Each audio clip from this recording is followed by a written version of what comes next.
Om Namo Bhagavate Vasudevaya.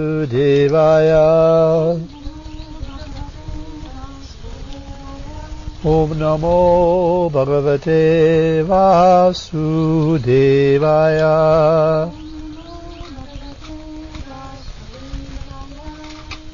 Okay. Today we'll look at Uddhava's final meetings with Krishna. He's approaching Krishna for instructions. We won't discuss in detail the instructions that Krishna gave to him. That's contained in the bulk of it. Most of the chapters of the 11th canto contain that Uddhava Gita. But just some highlights from that, especially where Uddhava is expressing his gratitude and his devotion to Krishna. These instructions were given just before Krishna left the planet. Uddhava was thus the last devotee that Krishna had an intimate interchange with. And the last thing Krishna did was speak these instructions, practically. And then Dwaraka arrived. Afterwards, Dwaraka arrived with Krishna's chariot, and Krishna ascended to the spiritual sky. These pastimes are somewhat unusual, even for Uddhava. Uddhava is in mood of servitude, basically. All that servitude is tinged with friendship. It's very intimate. The most intimate kind of servitude is to be the trusted advisor. And Uddhava is not just an ordinary advisor. He's Krishna's constant companion in Dwaraka.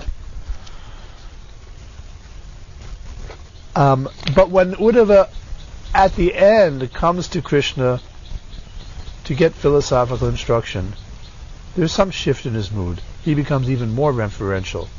He's putting aside his own friendly attitude toward Krishna, his close comradeship with Krishna, and approaching as a disciple.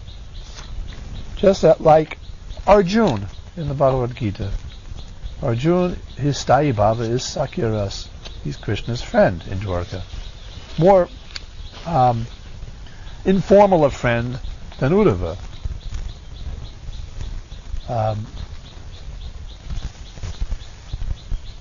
But when Arjuna was in distress on the battlefield, he asked Krishna, please accept me as your disciple. Nahi papasyami mamu, Karpanya doshopahata swabhava Prachami tvam dharma samudha cheta Yatreya shan nishchitam bruhitam me Shishyasteham shadimam Tvam prapannam.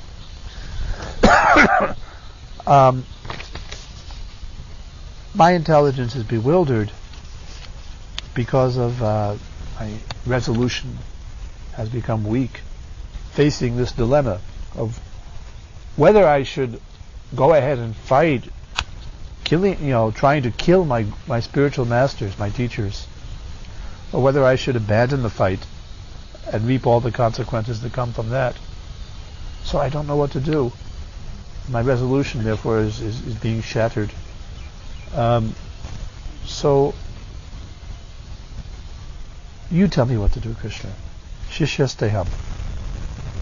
Now, forget about our friendship. I'm approaching you as a disciple to receive instruction from you. I accept you as spiritual master. Krishna is everyone's spiritual master. He's the spiritual master of the universe, Jagat Guru. So any person, no matter what his Sthayi Bhava is, can also approach Krishna as spiritual master. So Arjuna does that. Uddhava does that.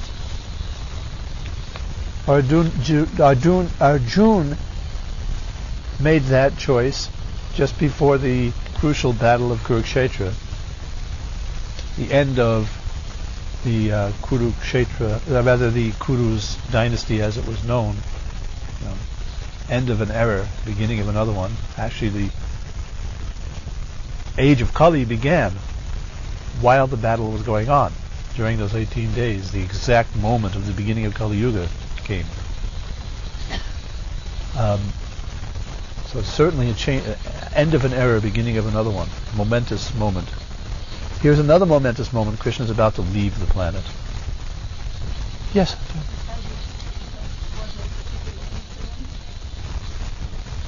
Well, it's an astrological calculation. When all the planets line up in alignment, that's the beginning of Kali Yuga. It's May 12th, 3021 BC, or 3012, I don't know the exact year, BC. And it happened to be right in the middle of Battle of Kurukshetra. Usually there's cataclysm at the end of one age and the beginning of another. It usually doesn't show up in a big way between just yugas, but between the Dwapara Yuga and the Kali Yuga, we have not a partial annihilation of the universe, but the mini annihilation of the Battle of Kurukshetra.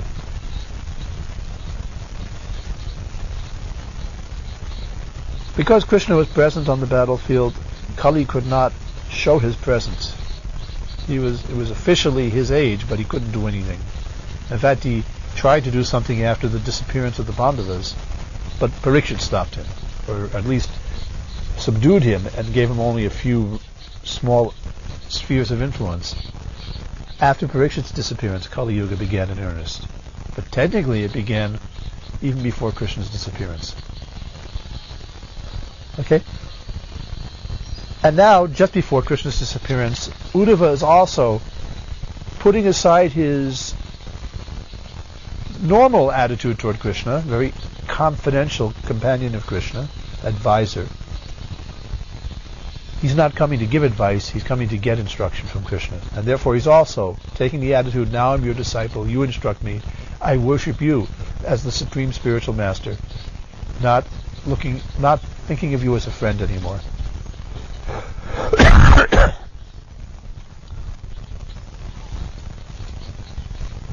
Uddhava, Arjuna, they're capable of doing this, becoming disciples. I don't think Nanda Maharaj, Yashoda Mai, I don't think the gopis could ever take that role. Their intimacy with Krishna is too strongly ingrained. They could never assume a reverential relationship with Krishna. Mother Yashoda was astonished when she saw the universal form in Krishna's abdomen. For a moment, she started to think, "Oh, I think he's God." But that only lasted for a moment. Immediately, her motherly affection eclipsed that appreciation of Krishna as being God, and she forgot it. And she took Krishna on her lap again, and was concerned about how he's in anxiety. But Uddhava and Arjuna, they're capable of taking the role of disciple. It's part of the mix of their personality. They could appreciate Krishna as a supreme guru. Yogamaya is not preventing them from doing that. So Uddhava approaches Krishna for instructions. When the Yadu boys headed, Samba and the other Yadu boys were cursed by the sages, I think Narada was one of the sages, and the dynasty was cursed, Uddhava heard of this, and he saw various evil omens around him. So he approached Krishna in private. Not a difficult thing for him to do. He put his head at Krishna's feet, and he asked Krishna,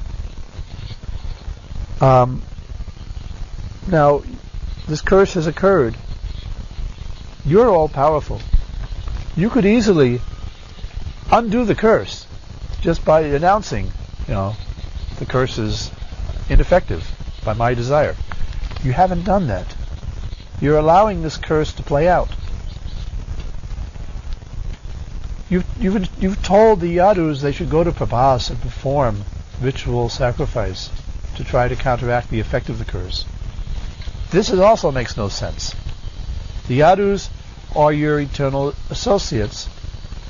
They're pure devotees. They have no interest in any karma kanda sacrifices. They To see you is the highest perfection of life, just to see you and be with you. So why should they leave you and go all the way to Prabhas Kshetra to perform some sacrifices? What good will that do? Better they just stay and see your face. So that doesn't make sense. This curse must be something special. Otherwise you could have easily undone it. You must have something in mind. You must be intending to wind up your pastimes. And Uddhava was right. Yeah, he figured it all out. So he requests Krishna, I can't leave you, not even for a moment, but to speak of your going back to your abode and leaving me here for good. You have to take me with you back to the spiritual world. Prabhupada explains in this purport that Uddhava doesn't have any desire for sorry, this is not Prabhupada's purport, this is 11th canto, so this is BBT purport. Uddhava doesn't have any intention or any desire for liberation. That's not his motive. But if Krishna is going to stay in this world, Uddhava wants to stay in this world. If Krishna is going to leave, he wants to leave. He wants to leave this world because Krishna is about to leave this world. That's the only reason he wants liberation, or he wants to go back to the spiritual world, to be with Krishna. It's explained, the abodes of the Lord, in the commentary, in the purport to this verse. This is verse 43 of chapter 6, 11th canto we're looking at now.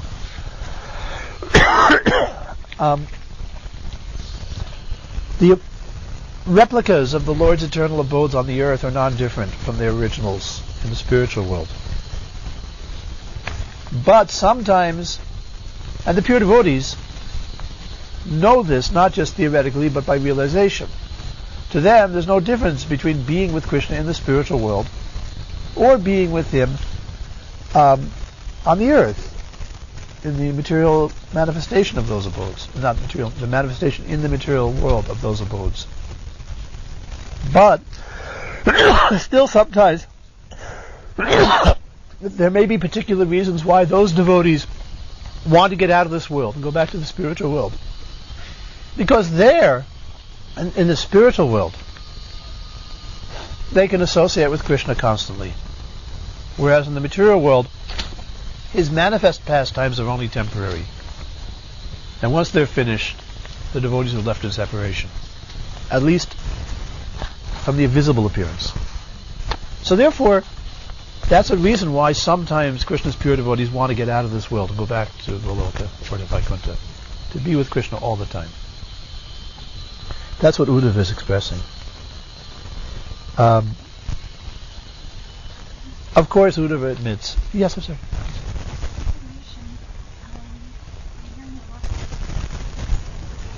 Yes.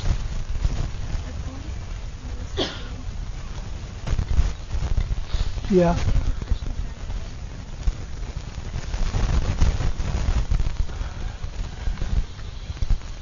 Yeah.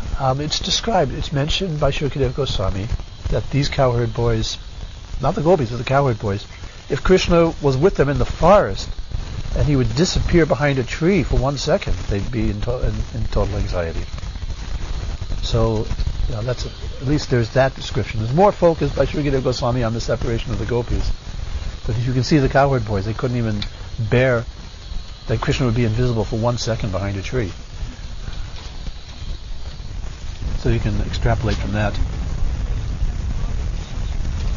Yes, it's experienced more deeply in the higher the relationship is, the more intimate the relationship.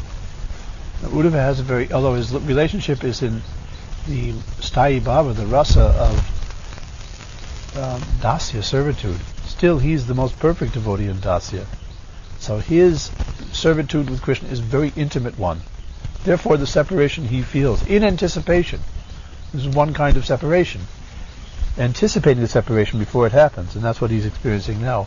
It's very intense, because his relationship, even in dasya rasa, is very intimate with Krishna. Therefore, to break off that relationship is very painful. Yeah. Yes. Yes.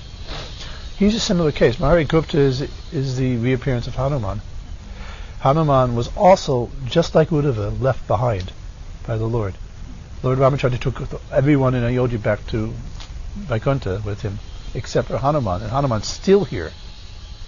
He was with Lord Ramachandra for 33,000 years during his pastimes. Then Lord Ramachandra left, and Hanuman is, since 2 million years ago, he's still in the material world, spreading the glories of Lord Ramachandra. So that's how much separation he has to experience.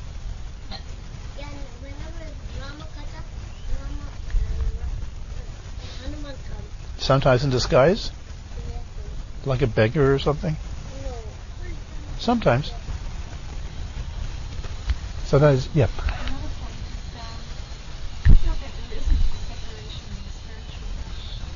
The feeling, the mood is there. But the Lord is always present. Krishna is always present in the spiritual world. Well, sometimes he seems to go away momentarily. Sometimes Lord Narayan seems to have take a trip outside Vaikuntha. But that's imagination. He never actually leaves Vaikuntha.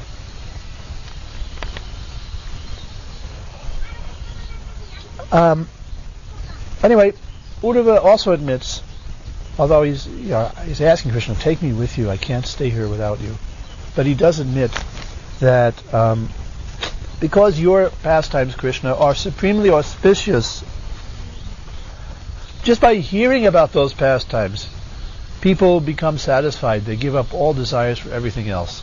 It really is adequate to console the devotee who is separated from the Lord, just to remember him and to be able to hear about his pastimes. But so if that means also that if a devotee who simply hears about you becomes so attached to you and can't give up your devotional service, what to speak of me? I was with you as your constant companion for so many years. How can I be expected to be able to give up your association? Just by having the privilege of getting your remnants, the food you ate, the garlands you wore, bits and pieces of clothing that you wore, by these little tokens, this prasad, I have been able to easily conquer all the influences of the material energy, just by accepting your prasadam. So sages work very hard to achieve Brahman.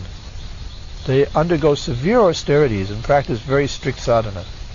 But we, your devotees, have been able to transcend, conquer Maya, to cross beyond all darkness, just by talking about it and hearing and remembering your pastimes and taking your prasad.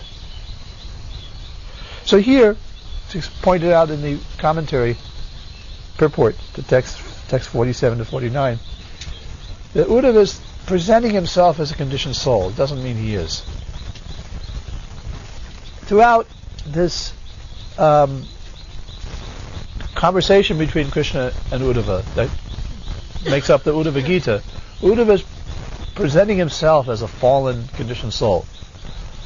But he isn't. It's not. We've seen him as perfect, liberated soul, a person fit to do the most intimate service for Krishna. How is it all of a sudden he becomes a conditioned soul? It's just his humility. This is his attitude, but we can't accept this as true.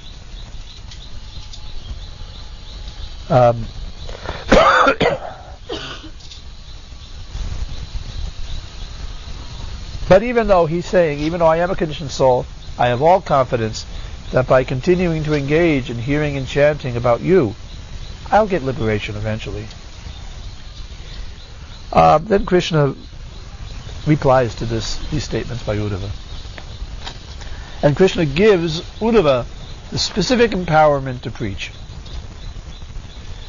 Krishna has empowered throughout the years Uddhava to do many services, to act as a messenger to the Brijbasis. Who can do that?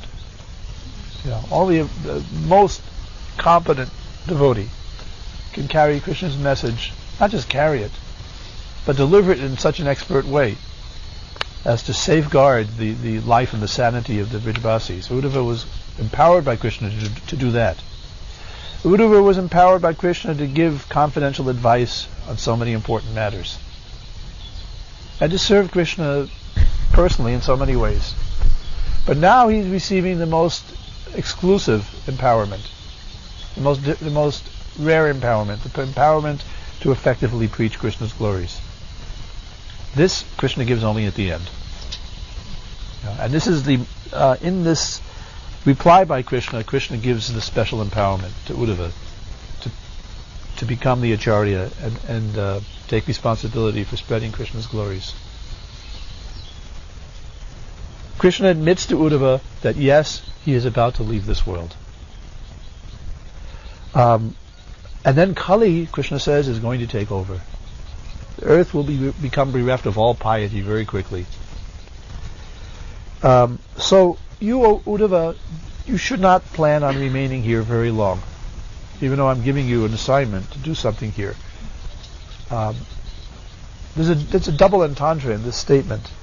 Here can mean Dwarka. You better get out of Dwarka very fast. Destruction is coming in a few days. But it also means, Uddhava, don't stay in the material world too long. It seems like a contradictory instruction. I'm asking you, Uddhava, to stay here, and I'm warning you to leave. But do the assignment I give you, and then you can leave. But I want you to do some preaching, especially to the sages at Naimisharanya, one place where Krishna has not gone. They are devotees. Narada Muni lives there. The worshippers of Naranarayan live there. Great sages. But their devotion is mixed with jnana and attachment to austerities. If you want to perform austerities, go to Bhadravika Ashram. It's an austere place. In June, it goes down to 10 degrees at night, almost freezing. What to speak of, during the winter months? Human beings can barely live there at all.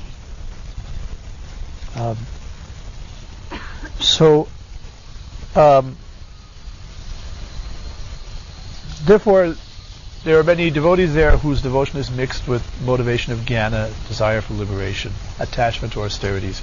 Uddhava, you're the good person to go and preach to them. You're also a great scholar.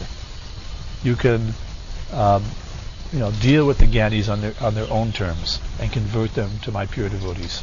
So please, finish up this, take care of this unfinished business of mine, and go to Bhadravika Ashram. But I promise you that you will not be bereft of my association for one moment. And you will never be affected by Maya. You already have that power. And that power, you will never lose that power, to be completely unaffected by the influence of the three modes. So Krishna gives us empowerment. Uddhava, you should remain in this world to spread my glories and to teach the science of devotional service. And then he gives us some instructions that may seem like instructions that a jnani would give to his disciple. Give up all attachment, fix your mind on the Lord, be satisfied everywhere, understand the world is temporary, creation of Maya, control your mind and senses, so on. But considering that Uddhava, who Uddhava is, there must be a secret message in this, just like when Krishna told the gopis the same thing. Just realize me as the super soul.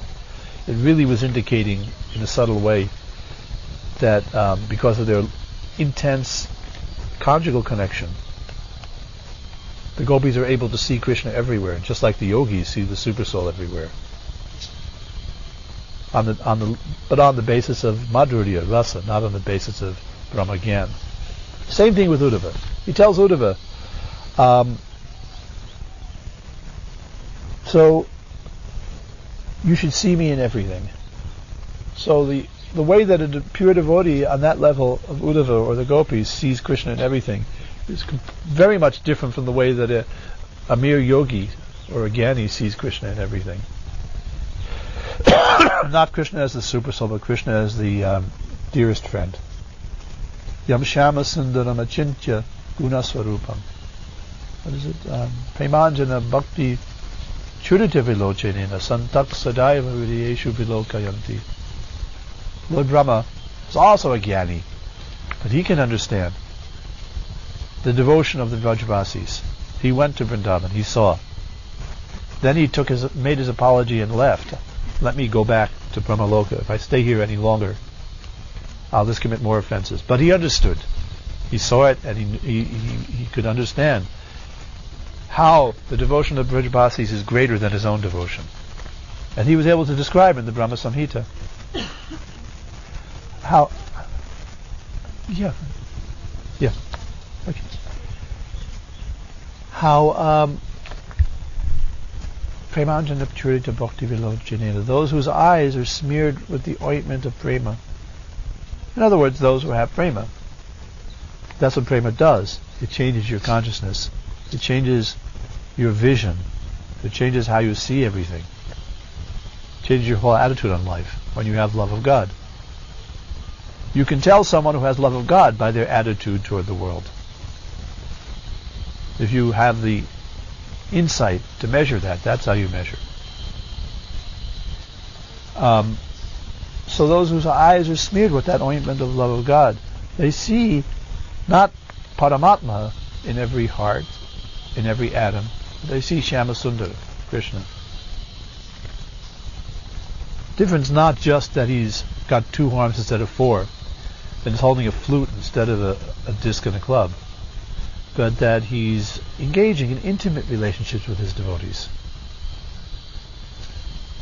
Not just letting everybody worship him as God or meditate on him as the super soul.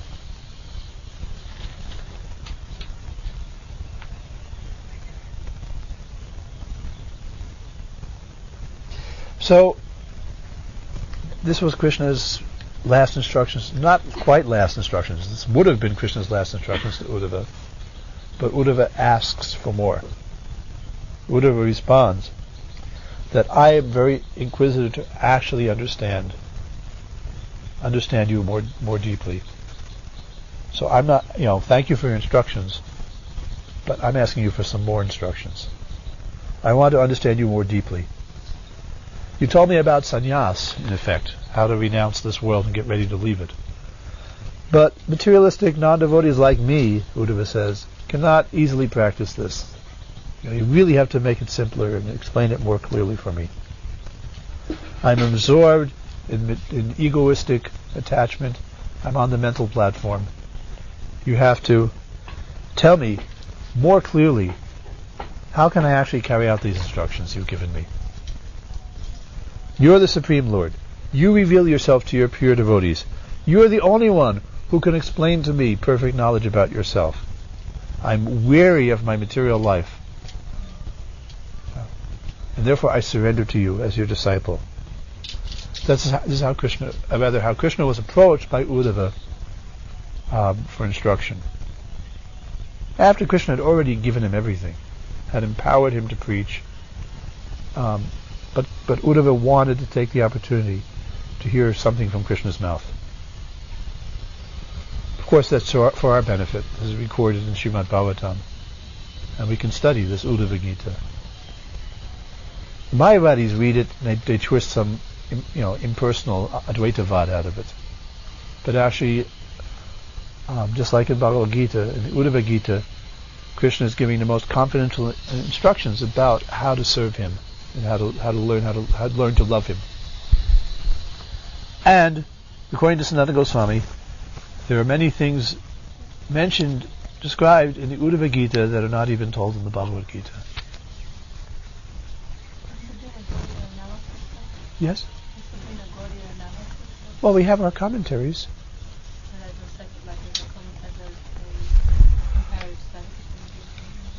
Of the 2 Gitas?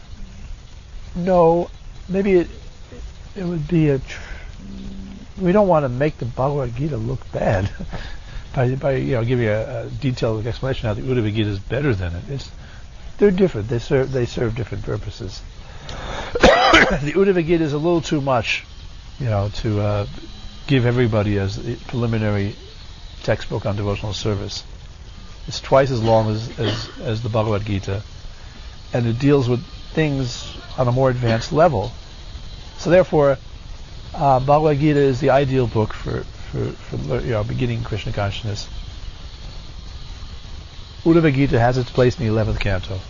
Those who are studying Bhagavatam, when they get to the 11th canto, they'll study it. And our commentators, Sridhar Swami, Jiva Goswami, Vishwanath Chakravarti, they've given their explanations, deep explanations of the Uddhava Gita. Bhaktisiddhanta Saraswati has his Bengali comments, detailed comments on it. But always in the context of the Bhagavatam. Uddhava Gita, usually the Mayavadis like to separate it out and deal with it separately, and they take it out of the context of the whole presentation of the Bhagavatam and make a Mayavadi philosophy out of it. But we leave it in the 11th canto and see it as part of the overall course of instruction given in Srimad Bhagavatam. Bhagavatam is both Krishna Katha spoken by Krishna and Krishna Katha that's directly and indirectly about Krishna. 10th canto is directly about Krishna. The other cantos are in different ways indirectly about Krishna, about his avatars, about his devotees, and so on.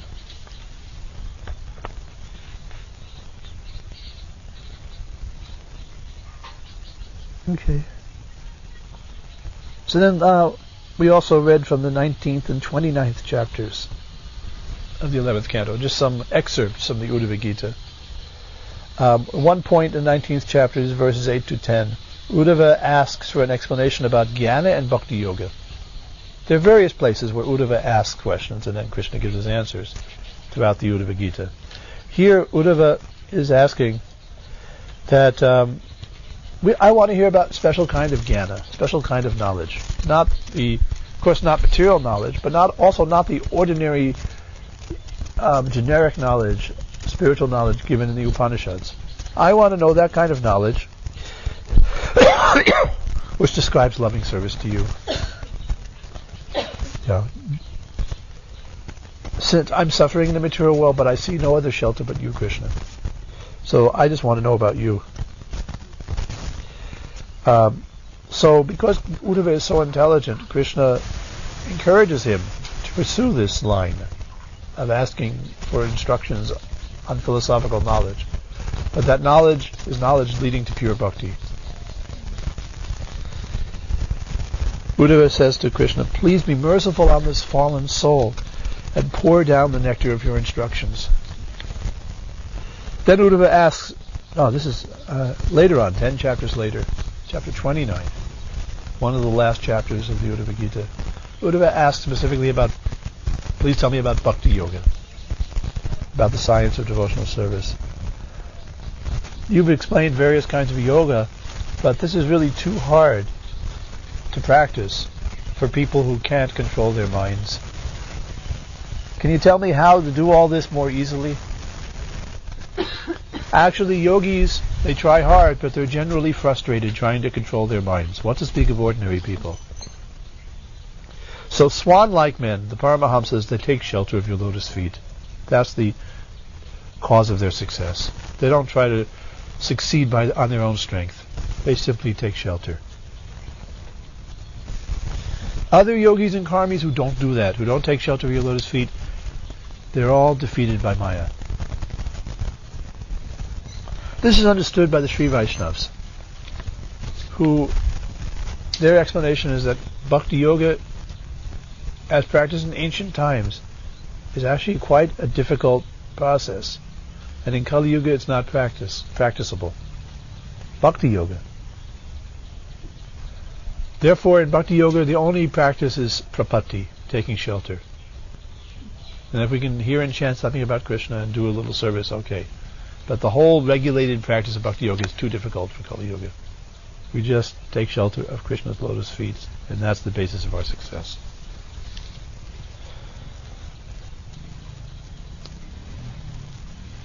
Uddhava says, you give your intimate association not to the Gyanis, but to your surrendered devotees. Just like Brahma and the demigods came to worship Lord Ramachandra, but who did he give his attention to? To the monkeys instead. Who can reject you?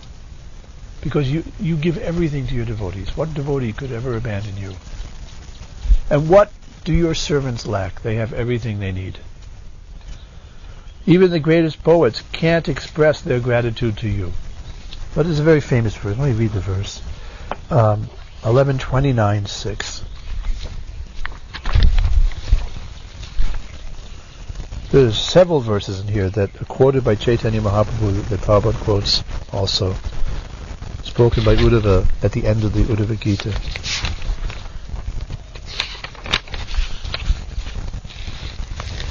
This one. Naivo payantya patitim kavayastavesha brahmayushapi kritam vidham mudak smarantaha yontar bahistanu asubham vidunvan acharya chaitya vapusha swagatim vyanakti. O my Lord, transcendental poets and experts in spiritual science could not fully express their indebtedness to you, even if they were endowed with the prolonged lifetime of Brahma. For you appear in two features, externally as the Acharya and internally as the Supersoul, to deliver the embodied living being by directing him how to come to you.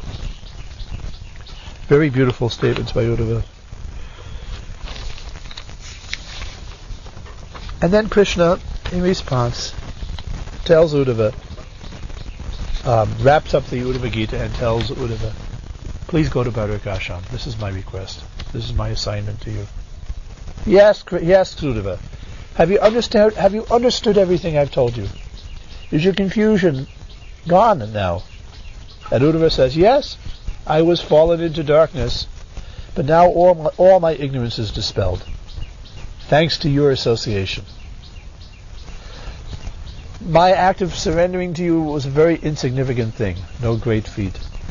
But because of that, in response to that, you've given me the torchlight of transcendental knowledge. What grateful devotee can give you up and take shelter of any other master? Now, my rope of affection for the Dasharhas, the Vrishnis, and all the others, that rope is cut. What I want to know, my last question is, how can I have undeviating attachment for your lotus feet? And Krishna answers, just carry out my instructions. Prabhupada explained in the third canto, in the purport, that by carrying out the Lord's order, one is never separated from him. This is the last resort for someone who is suffering in separation from Krishna. Be blessed that you have some service to do for Krishna. Accept that as a blessing. Carry out your service. That is your connection with Krishna. So Krishna is telling Uddhava, go to Bhadarkashram. Purify yourself by taking bath in the Alakananda river.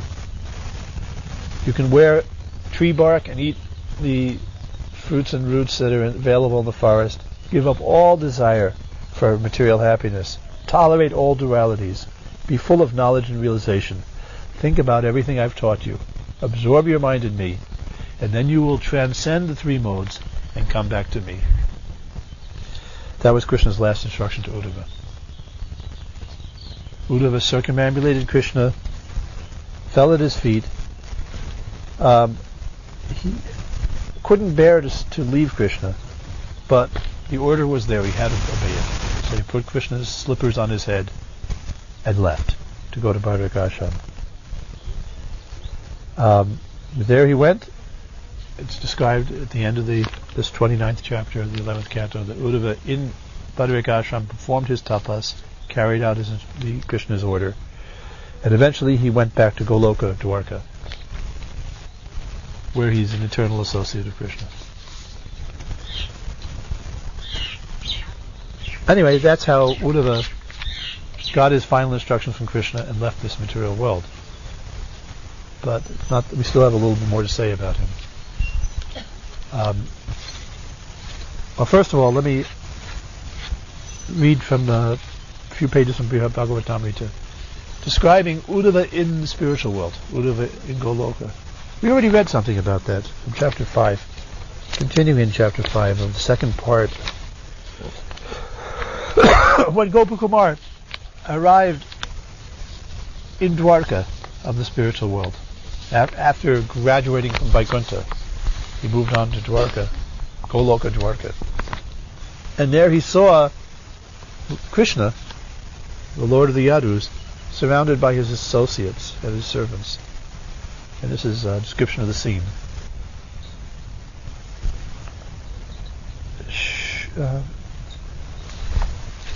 Okay, I won't read the Sanskrit verses, just the English. Sri Garuda stood in front, glorifying Krishna with prayers, and Uddhava massaged his lotus feet. This is the scene in Goloka. And pleased the Lord with affectionate, intimate remarks. Commentary. Uddhava, as Krishna's dearest friend in Dwarka, has the privilege of massaging the Lord's feet in the Sudharma Assembly Hall. This is his eternal service. Being so close to the Lord, he can say things that others present should not overhear. Uddhava is also a disciple of Brihaspati, the master of speech. As such, so he's, even in Goloka, he's Brihaspati's disciple. As such, Uddhava is a perfect scholar and Krishna's favorite advisor. Even if someone were to stand close enough to hear what Uddhava was telling Krishna, Uddhava's speech was so circumspect that its confidential gist was incomprehensible. You understand? Someone, even if they heard what he was saying, they wouldn't understand what he was saying. And the Lord Uddhava was speaking to, moreover, was Nijeshwaram. That's the word in the verse. The supreme controller. Despite having submitted himself to Uddhava's influence, what to speak of being most skilled in the arts of communication. So Krishna accepted Uddhava's advice, but don't forget that he's actually the supreme lord of everything. Seeing from a distance, this is Gopakumar talking about what he experienced. Seeing from a distance the goal I had long desired to see, Krishna, I fell down unconscious from the burden of my love. The Lord, who was brimming with the exalted rasa of affection, told Uddhava to bring me close. Uddhava quickly came forward, delighted to see me in the dress of a cowherd boy. He carefully lifted me from the ground, brought me back to full awareness, and with both his hands led me to the Lord's side. Commentary. Due to his special attachment to the residents of Gokula, Uddhava immediately recognized Gopakumar's dress. Uddhava quickly left his service of massaging Krishna's feet to carry out Krishna's order. With the desire to lift me up and draw me to his side, Lord Krishna placed his feet close to me, and Uddhava, with his own hand, forcibly touched my head to those lotus feet. The Lord of my life then touched me with his lotus hand, as if to cleanse each of my limbs. He took the flute from my hand, looked at it, and apparently distressed, remained silent, shedding tears. Hare Krishna. Krishna can't play his flute in Dwarka. It doesn't fit. The next moment he asked, "Are you well? Is your health good? I hope that the place you came from is free from inauspicious influences." While speaking in this way, Krishna again began to feel distressed, and Uddhava had to calm him. See, Uddhava is playing an important role in Goloka, keeping Krishna under control. He doesn't lose himself in his ecstasies. Commentary. As soon as Uddhava saw ecstatic symptoms, such as tears and choking of the voice, appear in Krishna's body, he took steps to pacify the Lord. Krishna's agitation was caused by the questions he had asked about the situation in Gopakumar's hometown, namely Govardhan. Strictly speaking, inauspicious forces cannot enter the Dwarka of Vaikuntha, where Gopakumar was present. They can enter only the Vrindavan and Dwarka on earth. But Sri Krishna is always in the mood of his abodes on the earth, which are ultimately identical with his abodes in the spiritual sky. There is no inauspiciousness in Vaikuntha. They're in Vaikuntha now. But Krishna is in the mood of Gokula on the earth while he's in Vaikuntha. Sri Narada will later elaborate on this esoteric truth. With a gesture, Uddhava pointed out to Krishna various princes of the Yadava dynasty who were sitting there, along with Vasudeva and many kings, demigods, and sages present in the assembly. This is in the Sudharma Assembly Hall. Commentary. By moving his eyebrows, Uddhava reminded Krishna that they were in the presence not only of Vasudeva and the other Yadus, but also kings like Yudhishthir, demigods like Indra, and sages like Gargacharya. So, Krishna shouldn't act so, lose control of his emotions in front of all his elders like this. As we have understood from the philosophical explanation of Narada, the kings, demigods, and sages present are all eternal associates of the Lord, who reside in Dwarka within the realm of Vaikuntha to enhance the Lord's enjoyment of his pastimes, just as they reside in the Dwarka on the earth. Later, Gopakumar will see many of them again when he reaches Goloka. The Lord opened his lotus eyes and glanced at those before him. With difficulty he calmed himself somewhat, and then got up to enter his inner quarters. Because I had now attained the Lord of my life, whom I had hankered for so long, I was immersed in an ocean of joy. I had no idea what to say or what to do. The Lord honored the exiting chiefs of the Yadus with items such as pan and sandalwood paste. Holding my joined palms in his right hand, he, along with Balaram and Uddhava, entered the inner palace. Just as the one, now we're jumping ahead to about 30 verses ahead.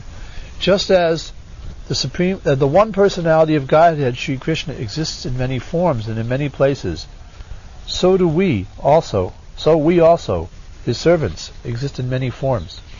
I think this is Narada Muni speaking. All of us, those led by Sri Garuda and others led by Sriman Hanuman, our friend Uddhava, these Yadavas and others are like that. That means Krishna has many expanded forms in different places. Narayan in Vaikuntha is an expansion of Krishna in Goloka, and then he has his incarnations on the earth. Krishna's principal associates also expand. Uddhava is one of them. Commentary. Garuda and others like Shesha are associates of the Lord in Vaikuntha. Hanuman, Jambavan, and others are servants of Lord Ramachandra. Hanuman simultaneously sings the glories of Ram in the Kimpurusha Loka of Burloka region and in the Ayodhya of Vaikuntha. So Hanuman is present in Ayodhya and Vaikuntha. He's currently present also on Kimpurusha Loka on the earth, in the Burloka system in the material world. He expands. He has his expansion in the material world.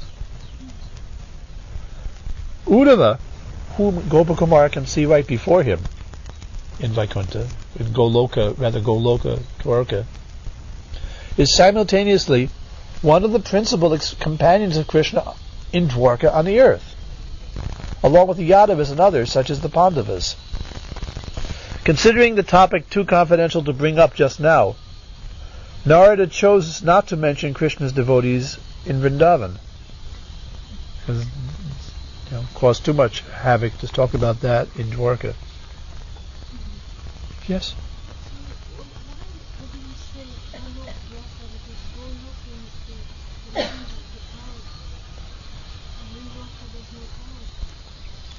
there are some cows. But I don't know. I mean, planet Goloka has 3 parts. Yeah, and Dwarka, Mathura, and Vrindavan. The Vrindavan is the major part of it, and Mathura is on the outskirts, and Dwarka is a precinct of Mathura. No. So it's mainly the planet of the cows. There's some parts where there aren't cows. Yeah. In Mathura city, there aren't so many cows. They're mostly out in the country. So in the city, you don't see as many cows. But the city is still part of Goloka, the Mathura and Dwarka part.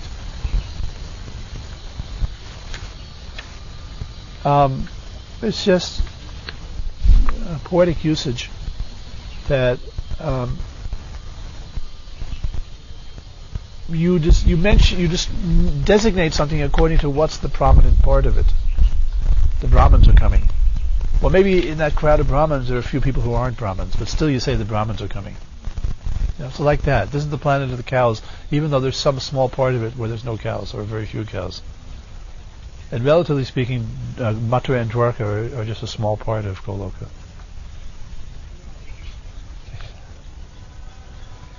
Go has other meanings beside cow also. Go is all the senses, go is the earth.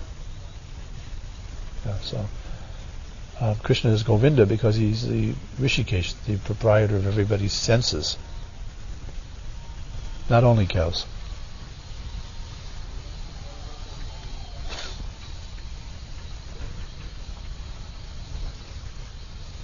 Okay. Now, we leave Uddhava in Goloka.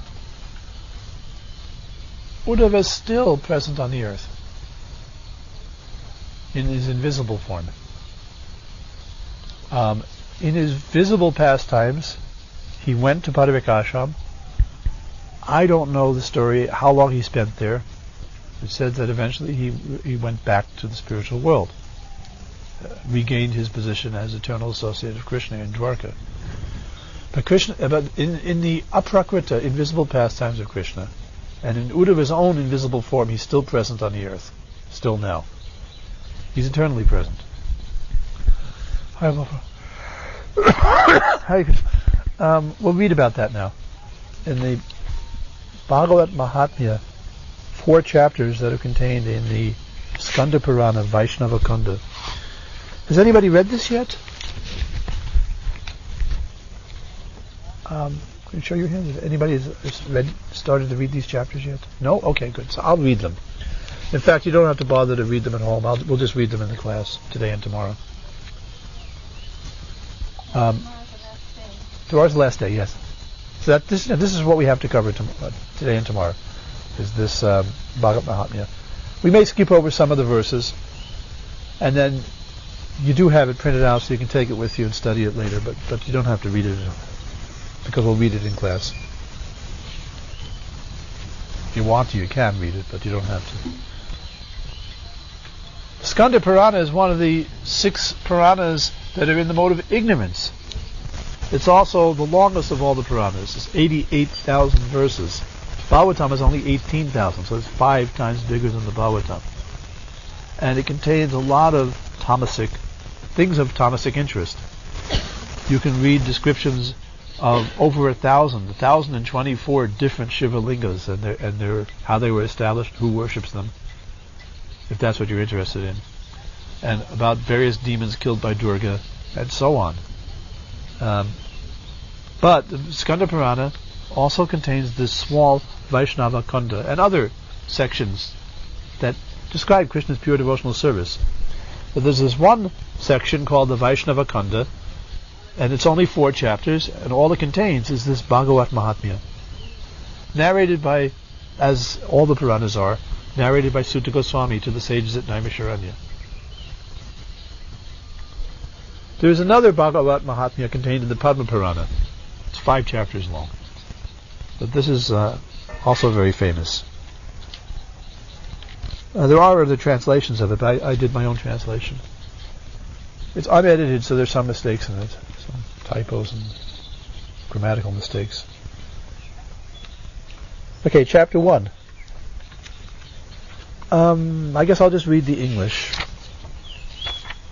Vyasa said, "We offer our respects again and again to Lord Krishna,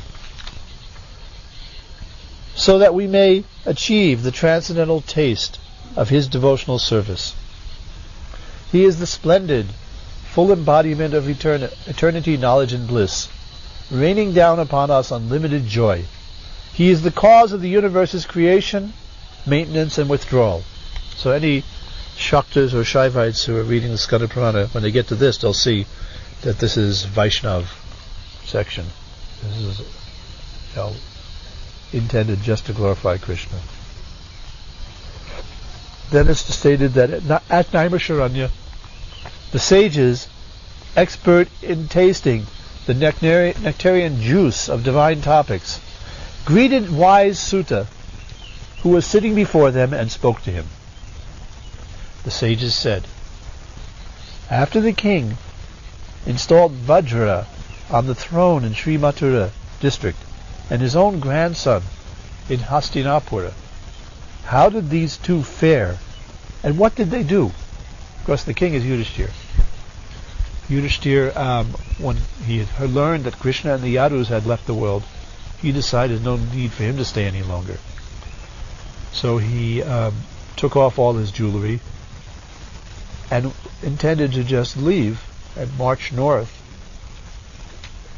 with the hope of entering heaven in his self-same body. You follow the path up the Himalayas, and you can, if you're absolutely pure, you can go to heaven without changing your body. Yes? Swargaloka, yeah. In the Mahabharata, that's the description, that he wanted to go to heaven. We discussed that the other day, is that, the Mahabharata is written, the Mahabharata that we have is written to appeal to more materialistic people. The pure devotional service is not very much openly glorified. It's there. The Bhagavad Gita is there. Other places in the Mahabharata, the glorification of Krishna is properly presented. But mostly Krishna stays in the background. And you don't hear anything about going to Vaikuntha. You hear a lot about the glories of heaven in the Mahabharata. It's for people who want that.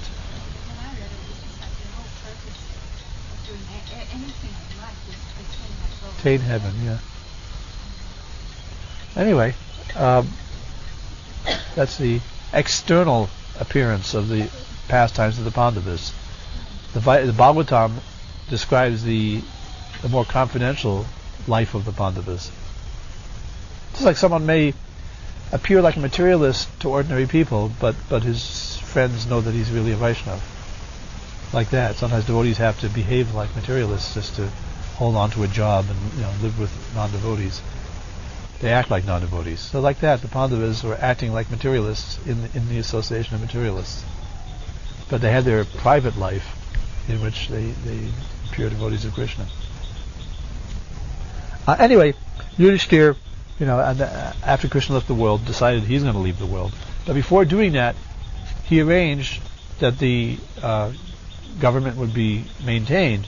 He installed Parikshit on the throne in Hastinapur, his own grandson, Arjun's son. And also he installed Krishna's great-grandson Vajranabha as the king of Mathura. This is described in the 15th chapter of the first canto of the Bhagavatam.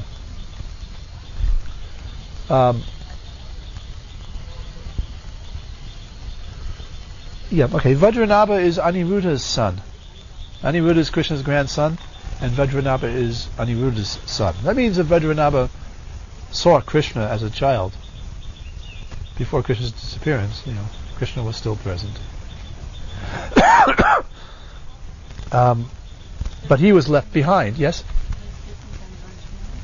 Then Vajranabha is his long name. Vajra is the name for the same person. The Vajra that we're talking about here is Vajranabha, Aniruddha's son. So he was appointed king of Mathura, and he was left behind when the Pandavas left this world.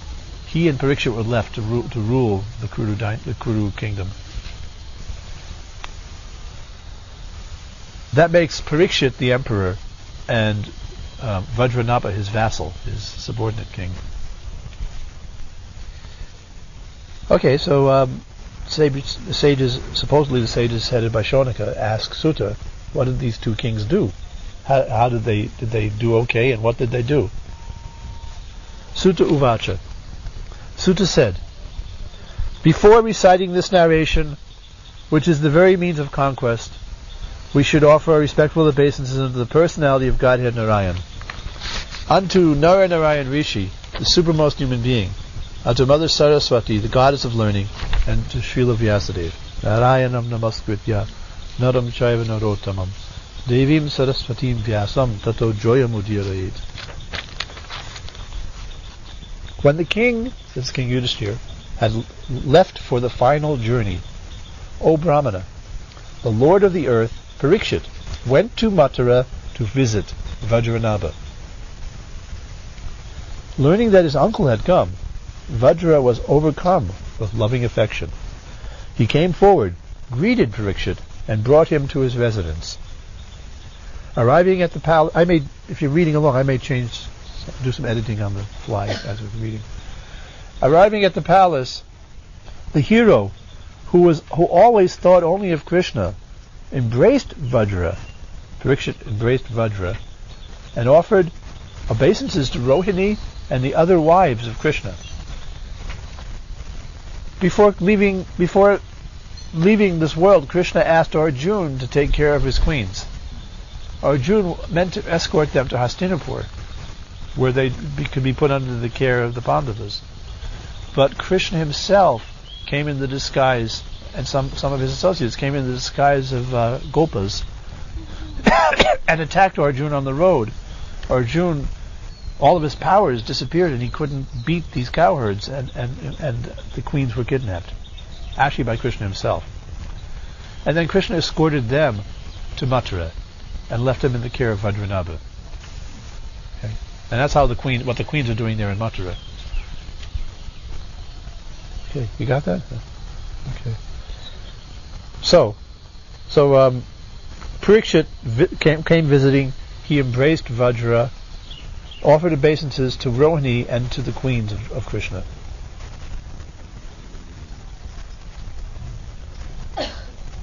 I see. Rohini is not Balarama's mother, but one of Krishna's wives, a different Rohini here. Okay. They showed all honor to King Parikshit. When he had taken rest, was comfortably seated, Parikshit spoke to Vajranabha. Shri Parikshit Uvacha. Shri Parikshit said, dear boy, your forefathers certainly delivered my father, that's Abhimanyu, and grandfathers, the Pandavas, from many terrible miseries, and they also saved me.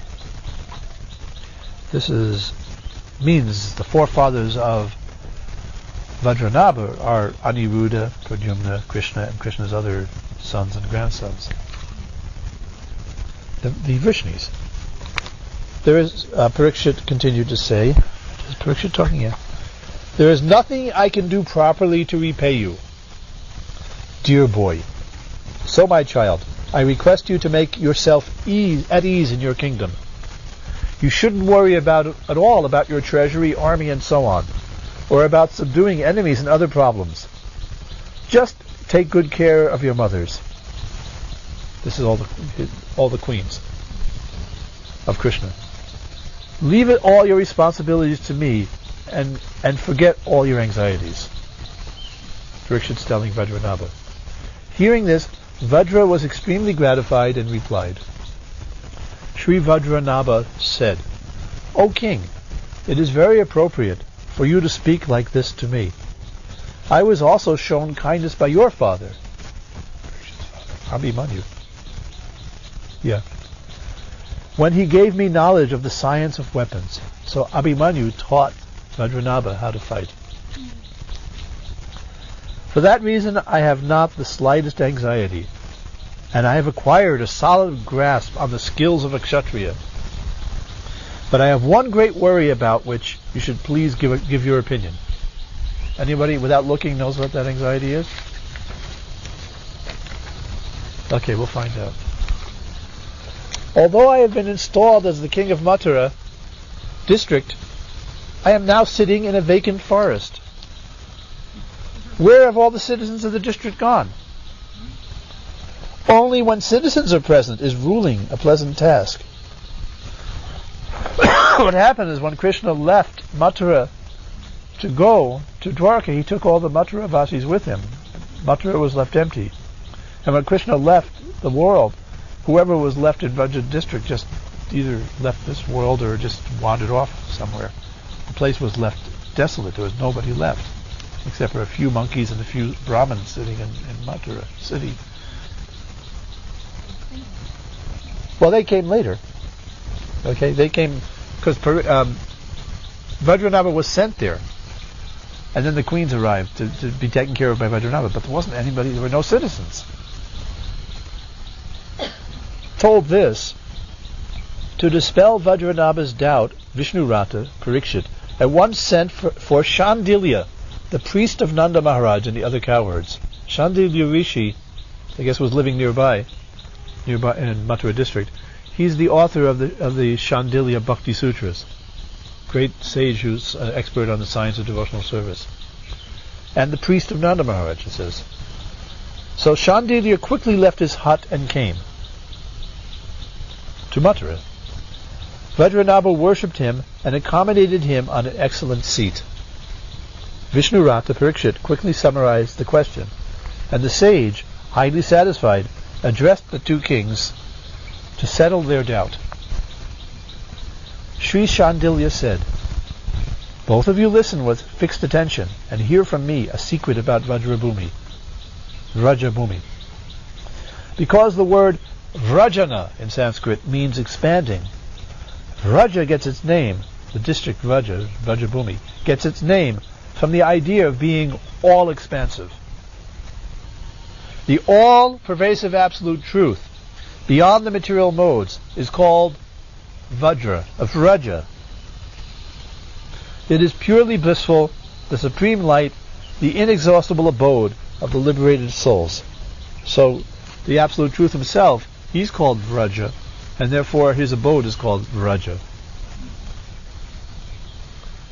There the son, in that place, the son of Nanda, Krishna, his body and all its limbs purely blissful, the self-satisfied Lord, whose desires are always fulfilled, is perceived by those who are endowed with prema."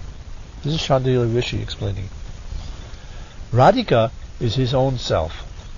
Wise sages know the confidential essence, of the Vedas, call him self-satisfied because he takes pleasure in her company. So it's not Krishna's Atmarama, but it doesn't mean he's some sage who just meditates on his navel. But Radhika is his own self, and he takes his pleasure in her company. Because his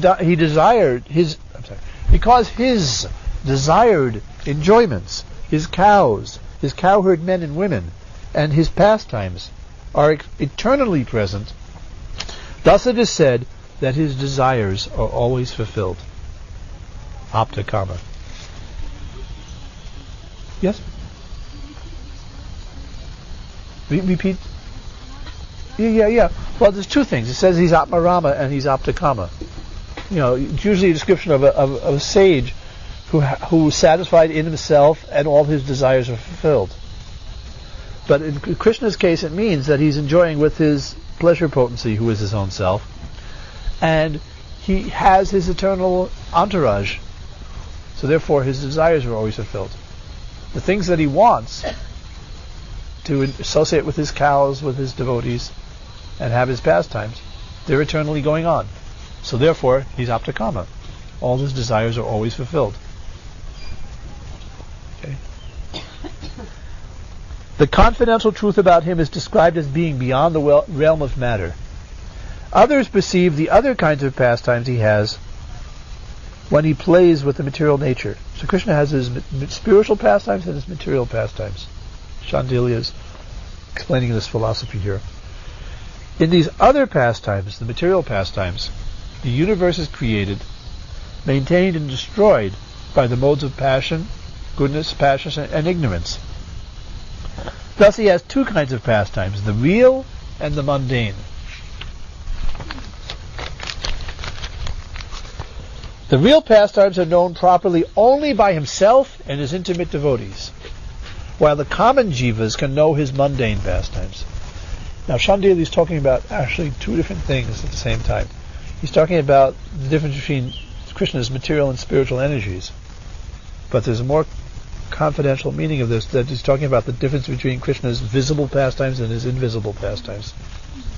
That everybody, when they're publicly manifest, for that duration, everybody can see his visible pastimes. But only Krishna himself and a few selected devotees can see his invisible pastimes.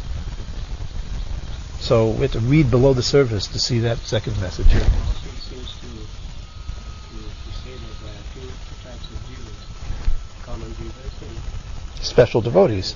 the others. Yeah. They're not a different they're not a different species, but the devotees are special because of their love. Any jiva can become also a lover of Krishna. That's the potential, but the devotees have realized that potential. Okay? Yeah, two different kinds of jivas, the devotees and the non-devotees, or the intimate devotees and everybody else. The second kind of pastime cannot occur separate from the first. That means the material pastimes can't exist separately from the spiritual pastimes. The material world is just an expansion of the spiritual world. Or, looking at it the other way,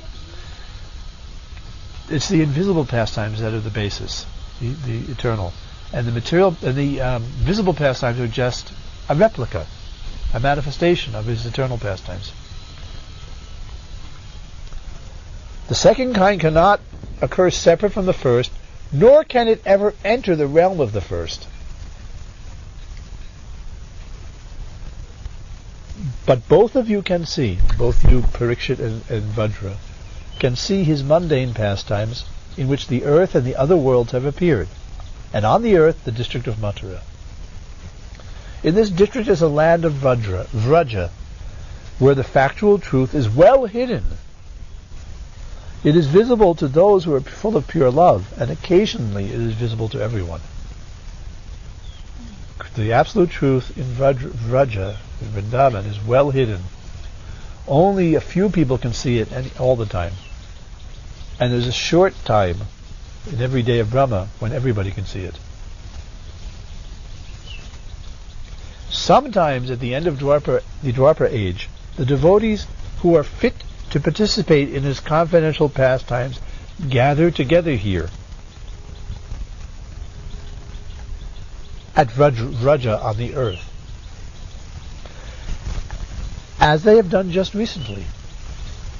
And then the Lord himself, Krishna, appears.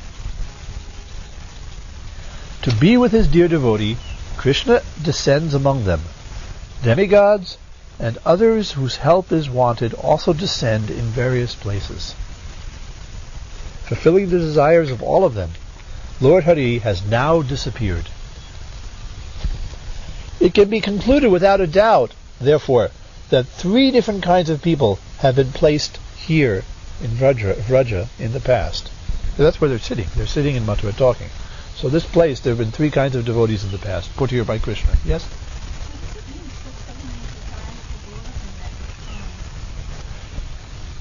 Krishna decided he could leave this world because he has assured the perfection of all of his devotees.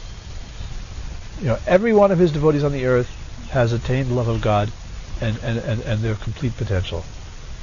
And it's described in the purport to the 11th canto somewhere that even devotees who are not born yet, Krishna has arranged for their perfection by the pastimes he's displayed and the way they've been recorded in the Bhagavatam and the Bhagavad Gita.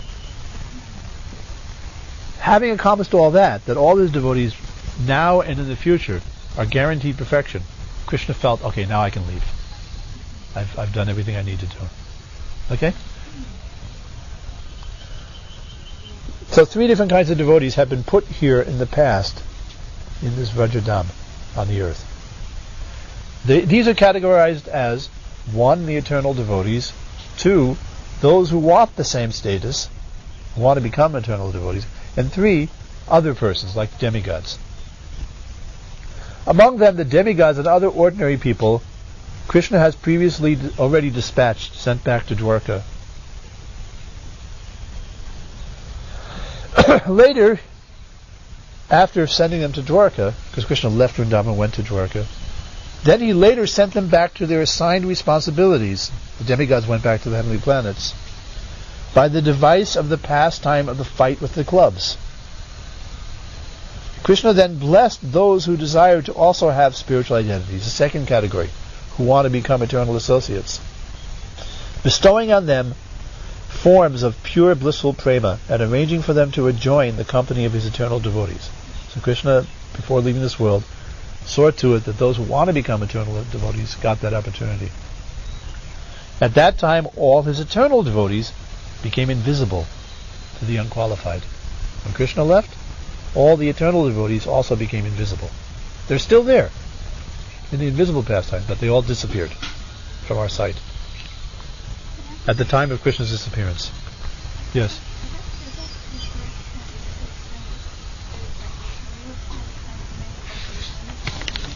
Yeah?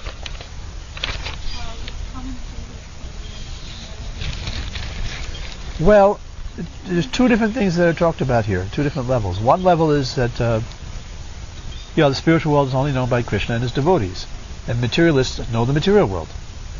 But we're also talking on a different level about his visible and invisible pastimes.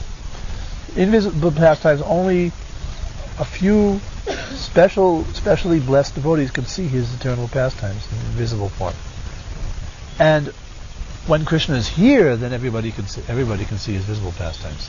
Everybody who's here at that in the right time in the right place, no matter who they are, can see Krishna's invisible pastimes. You just have to be, in Mathura at the time of Krishna's appearance, that's all. And then you get to see. Even if you're a demon or a materialist.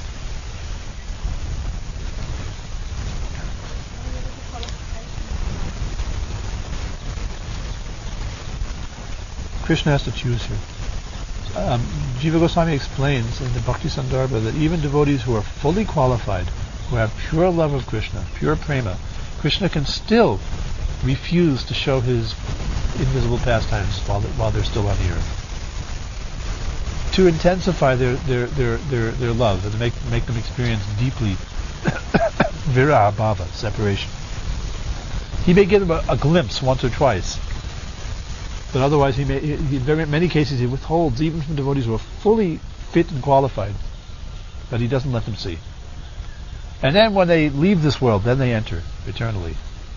So only a few devotees get to see Krishna's invisible pastimes while still on the earth. And you can be qualified and still Krishna can choose not to let you see it. Yes? Can be unqualified? They can get glimpses especially. Krishna can give a glimpse of it to anybody. So if you get a glimpse, don't think that you're perfect. So that's a pitfall that happens to some. Okay. So what happens? Krishna sends everybody back to where they belong. The eternal associates don't have to go anywhere. They're Krishna's eternal associates. They remain here in Krishna's invisible pastimes eternally, but they become invisible to ordinary eyes at the moment of Krishna's disappearance. Everybody disappears. That's why the place looks empty. Yeah? That's the explanation why King Vajra is sitting there with no citizens. Because the perfect devotees have become invisible. And the imperfect devotees have been sent elsewhere.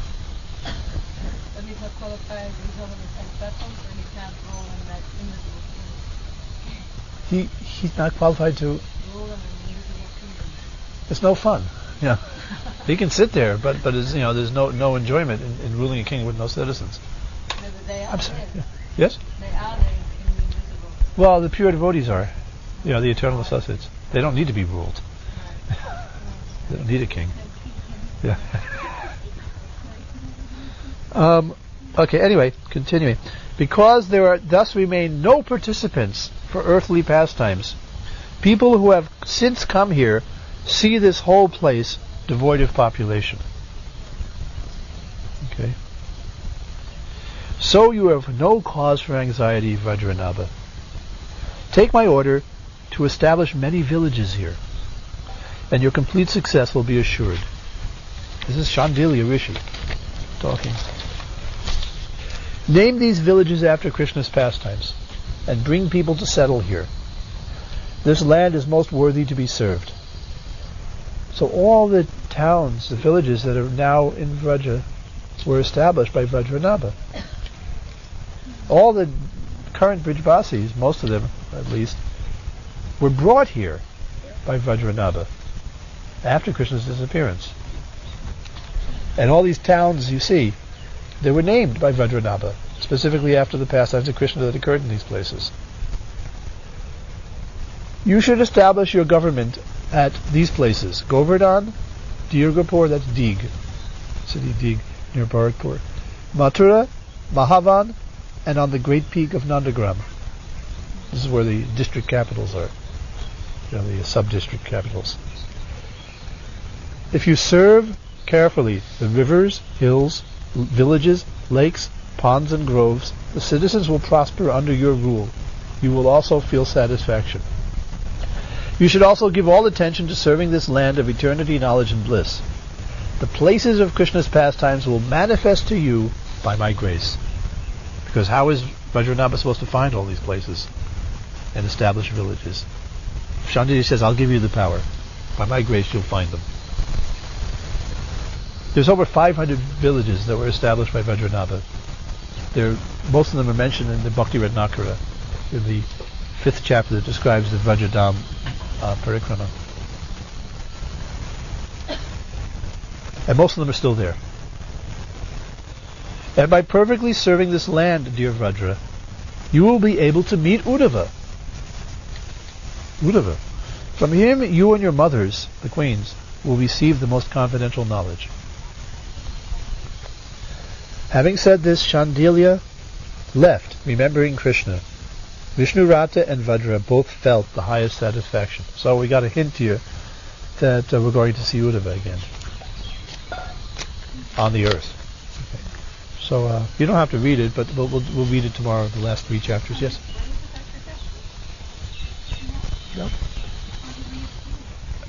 No, he never left. Anyway, we'll read about it. Okay. Yes?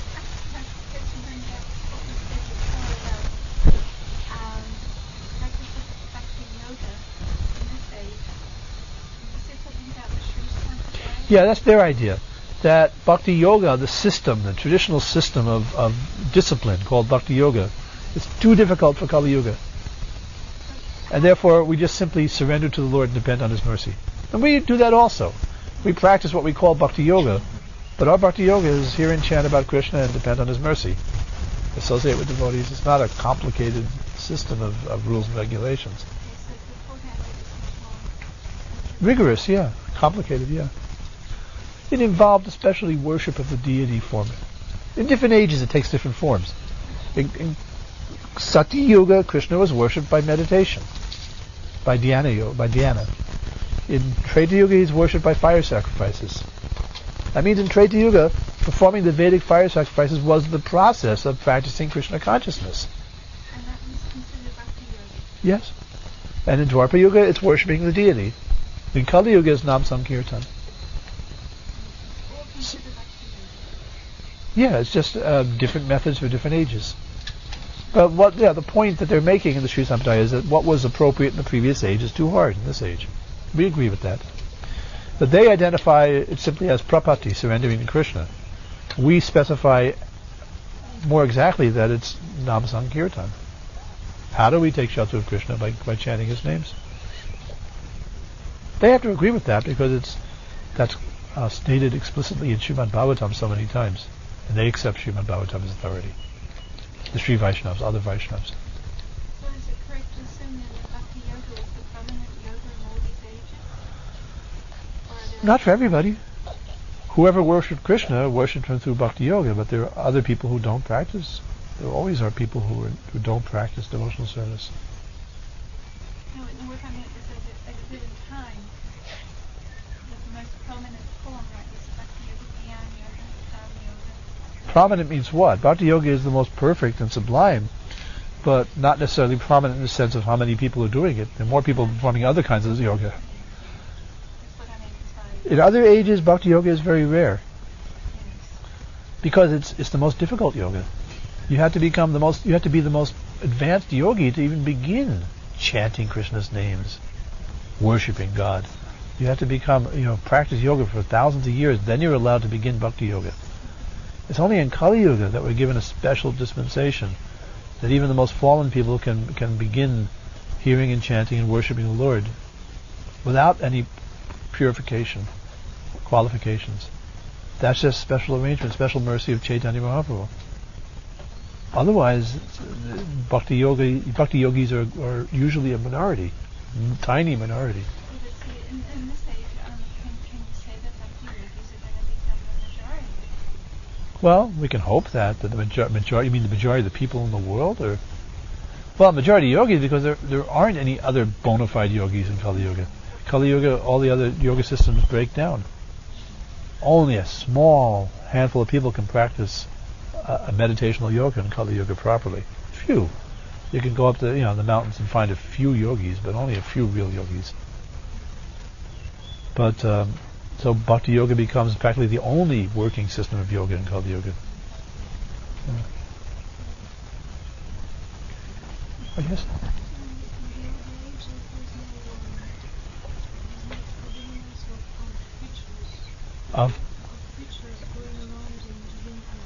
They're preaching other things. They're preaching karma kanda, they're preaching jnana, they're preaching karma mishra bhakti. There are very few preachers of pure bhakti. Very rare. Kali Yuga becomes more prominent. No, because in other ages, mixed systems, intermediate systems are available. They work. Therefore, they're very prominent. And most of the teachers, most of the gurus are teaching mixed systems or materialistic systems in other ages. What means of gradual perfection. And it's very rare you find someone teaching the essence. But in Kali Yuga, it's either the essence or nothing.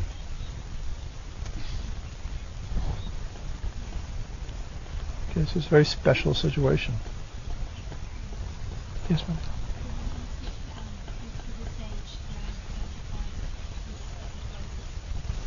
Yes.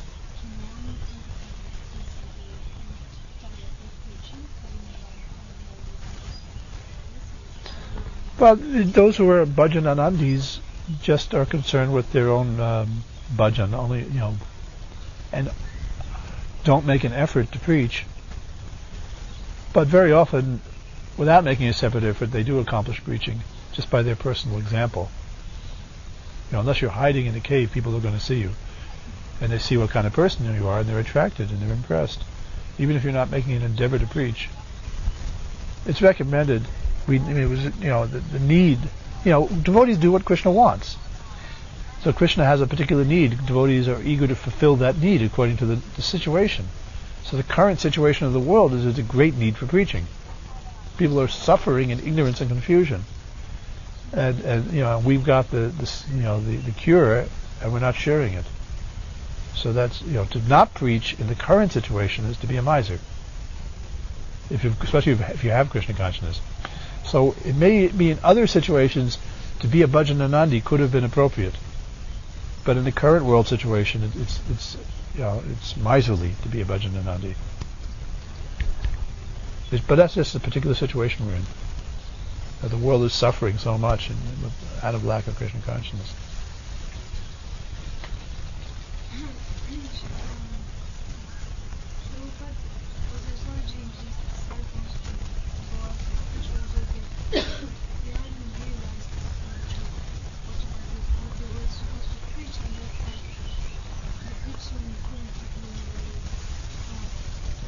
It was strong enough to create a worldwide society and make hundreds of thousands of devotees, distribute hundreds of millions of books. There must be some potency there. It's not our potency. Prabhupada is not an ordinary sadhu. That's why he's not the only guru, because he's able to empower his disciples to be gurus. No matter what they are, he can just zap them and empower them. You take people, from the degraded culture, and in 2 or 3 weeks send them out as preachers. That's what Prabhupada was doing in the beginning, by special empowerment. Taking all risks, and therefore there were some failures, many failures, but taking risks in battle with Maya.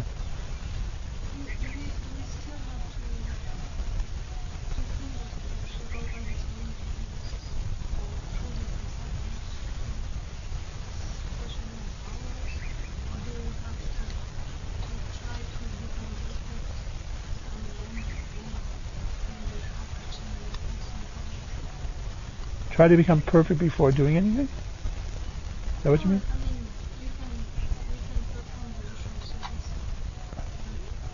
to reach the message, the pure message. With Buddhism, it's really not the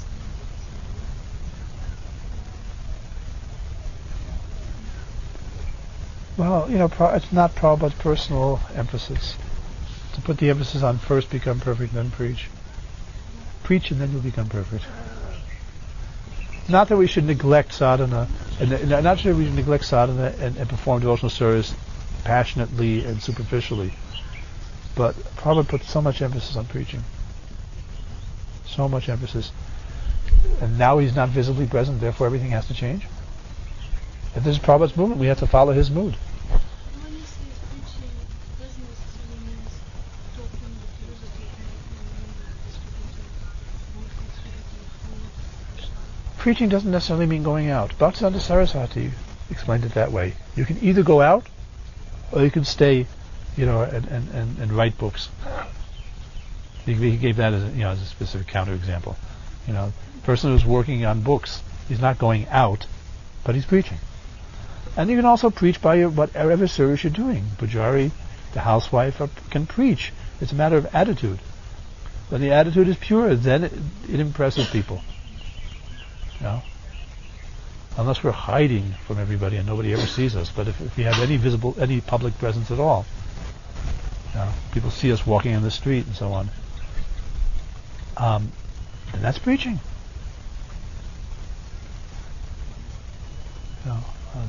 Famous example of Jayananda, taking out the garbage, and some person's coming to see this Hare Krishna temple, and he meets the garbage man who starts preaching elevated philosophy to him. And he thinks, boy, if this is, if the garbage man is like this, what these devotees must be. So, just by taking out the garbage, you can do very effective preaching with the right attitude. So it's not that we should neglect becoming very Krishna conscious. We should Mamanusmara yujaja, remember me and fight. Yes.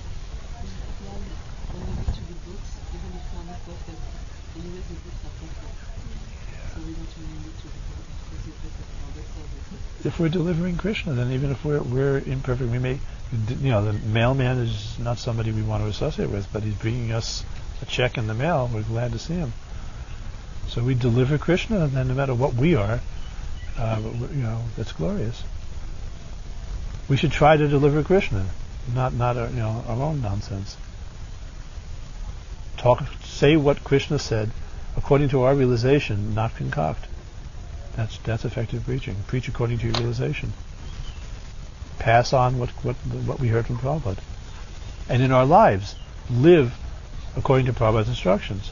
If we go off, and become modernistic and materialistic, and in neglect of Prabhupada's or defiance of Prabhupada's instructions, then the way we live our lives will not be preaching, and we won't be empowered to preach.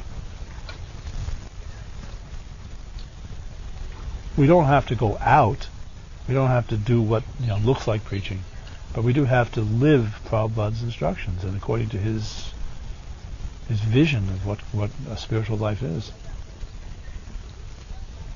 We're supposed to be living spiritual life. Can't be living material life and spiritual life both. It's one or the other, or to the extent that we're still living materialistically, our spiritual life is not very potent. Okay. Anything else? So we don't end on a negative note. Yeah. Yeah. Okay.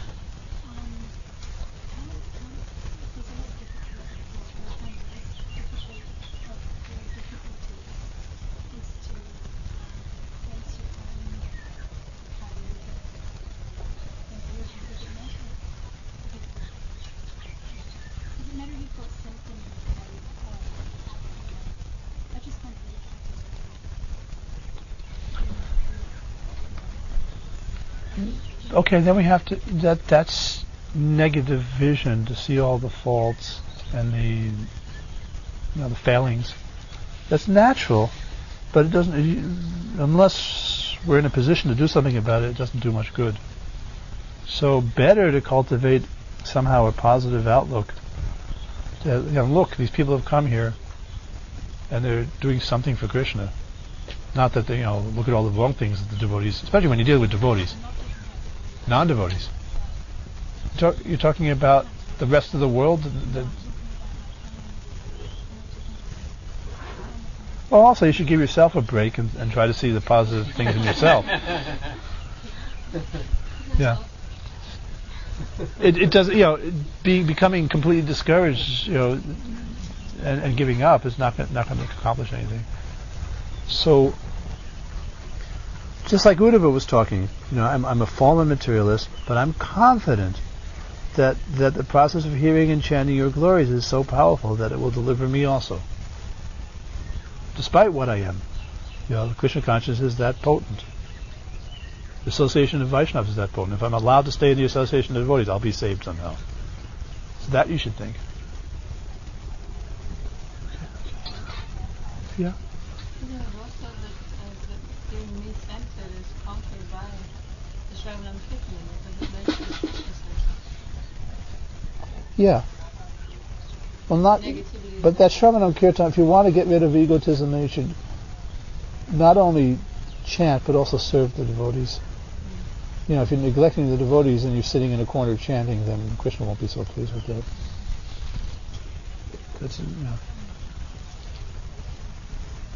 We can go out and preach, but we should also serve the devotees. Have an attitude of wanting to serve the devotees. If you can't preach, you should want to preach. If you don't have an opportunity to serve, you should want to serve. The wanting is as good as the doing. It's the attitude that matters. To get free from egotism, we should want and we should try to serve devotees. Especially if you're some devotee whom something in them you don't like, that's the devotee you should give service to. Yes?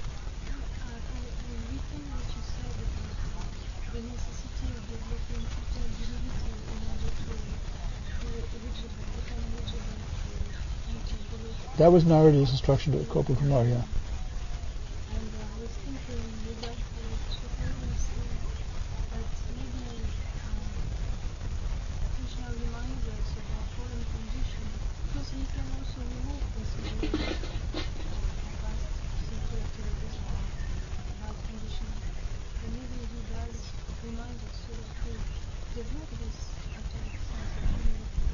Okay, but sometimes Maya is also talking in the other ear and telling us you're useless. Why don't you just give this up?